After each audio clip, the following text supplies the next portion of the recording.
I accidentally sent my boss a message that was definitely not meant for him, and it changed my life. Okay, so, I still can't believe this happened. I've been working at my job for about 3 years now. I wouldn't say I love it, but it pays the bills, and my boss Mark is generally okay.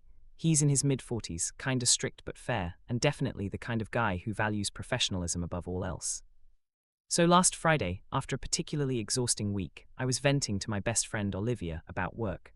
We were texting about how one of our co-workers, Lisa, was constantly kissing up to Mark, and how he seemed totally oblivious to it.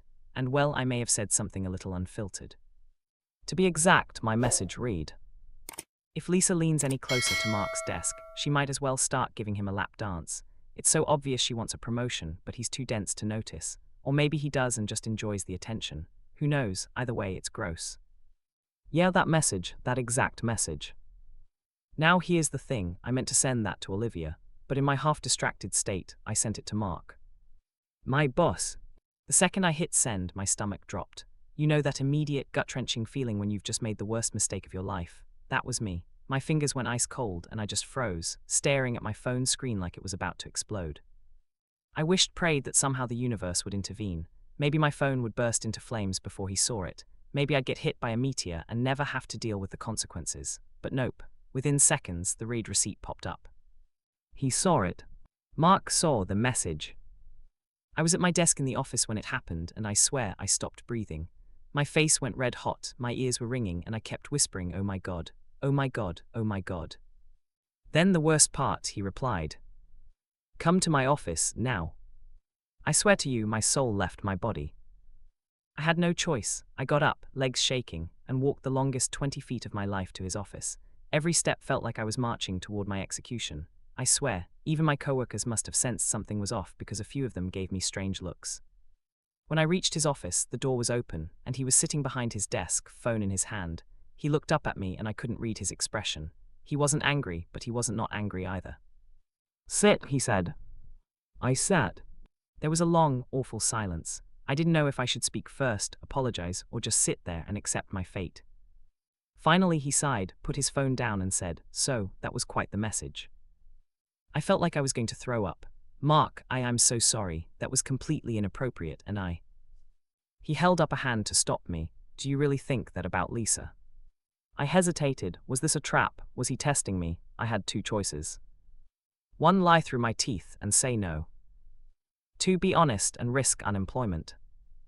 I went with option 2. I mean, yeah, it's been pretty obvious. I shouldn't have said it the way I did, but yeah. He leaned back in his chair, considering. Huh. That was it, just her. I sat there waiting for the axe to fall, but instead he just shook his head and chuckled. "I have to admit," he said, "I've been wondering about that myself." "Wait, what?"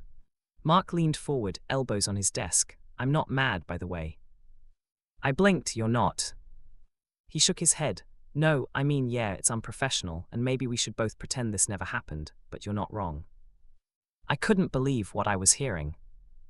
He sighed. "Lisa, been overly, let's say, friendly for a while now, and I've been trying to figure out whether it's genuine or if she's playing a game. Your message pretty much confirmed my suspicions."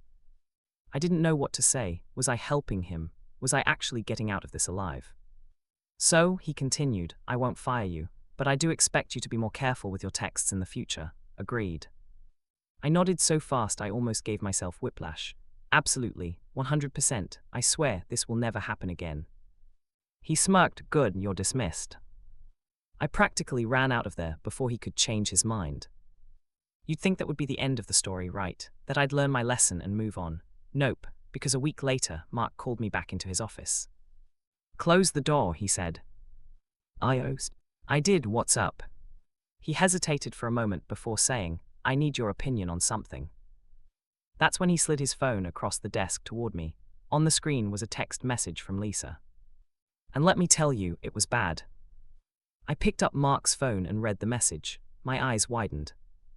"Lisa, Mark, I think we have a great connection. I know workplace relationships can be tricky, but I feel like there's something between us. I'd love to grab a drink sometime, just the two of us. No pressure, of course. Let me know what you think." My jaw practically hit the floor. I looked up at him. She actually sent this. Mark nodded, rubbing his temples. "Yeah, last night. I saw it this morning and I have no idea how to respond." I let out a low whistle. Well, this definitely answers your question about whether she's playing a game or not. He exhaled, that's the thing. If I ignore it, she might take it the wrong way. If I reject her too harshly, it could create tension in the office. And if I say yes, he stopped himself, shaking his head. Not an option. I crossed my arms. Well, what do you want to do? He gave me a dry look. What I want to do is turn back time and make sure I never got that message in the first place. I smirked, yeah, welcome to my world. That actually got a chuckle out of him, but then his expression turned serious. I trust your judgment. What do you think I should do? That caught me off guard. I mean, I was just a regular employee. Sure, we had our weird little text incident, but now he was asking for my advice on how to handle a potential workplace scandal. Well, I said carefully, if you're not interested, you need to be direct but professional. No room for misinterpretation.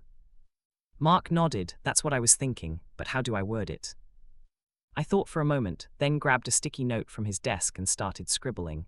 When I was done, I slid it over to him. He read it out loud. Lisa, I appreciate your honesty, but I want to keep our relationship strictly professional. I value you as an employee, and I hope this won't make things awkward in the office. Let's keep things as they are. Mark nodded slowly. This works. Then he looked up at me. Are you sure you're not in HR? I snorted, pretty sure. He sighed and typed out the message, then hesitated before hitting send. Well, here goes nothing. He pressed the button. And just like that, things should have gone back to normal. But of course, they didn't. For the first few days, Lisa acted completely normal, too normal. She still smiled, still made small talk, still acted like nothing had happened. And then things got weird.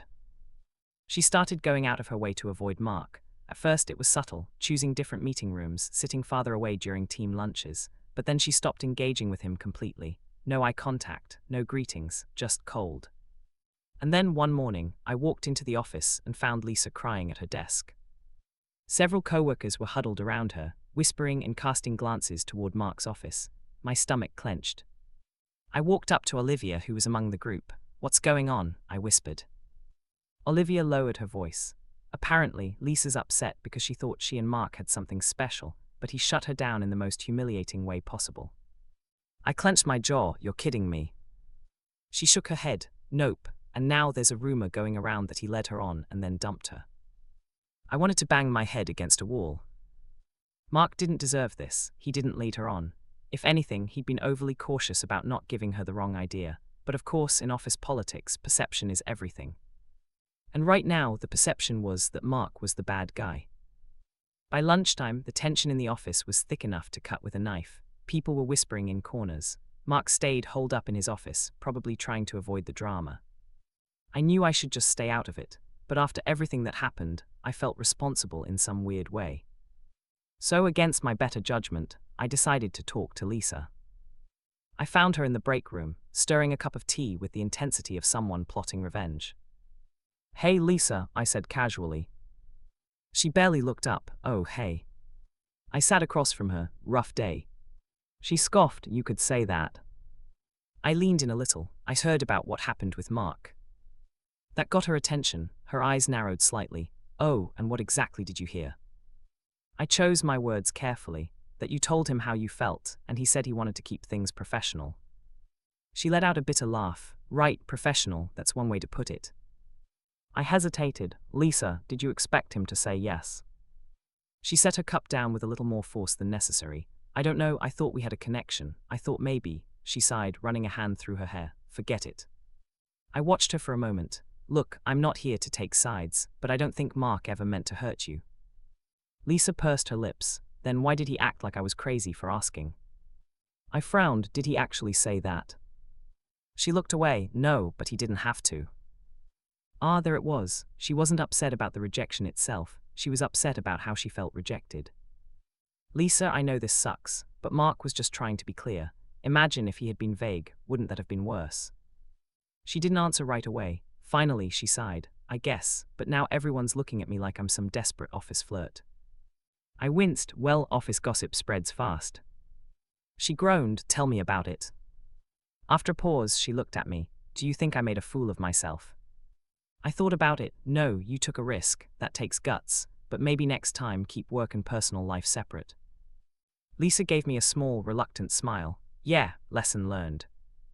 And just like that, the storm started to settle. Lisa gradually returned to her normal self. The office drama died down, and people moved on to new gossip. As for Mark, well, something shifted between us. We weren't exactly friends, but there was a newfound respect there. He trusted me, and weirdly enough, the text, had started it all. A few weeks later, as we were leaving a meeting, he smirked at me and said, "So, still sending risky texts?" I groaned. "I will never live that down, will I?"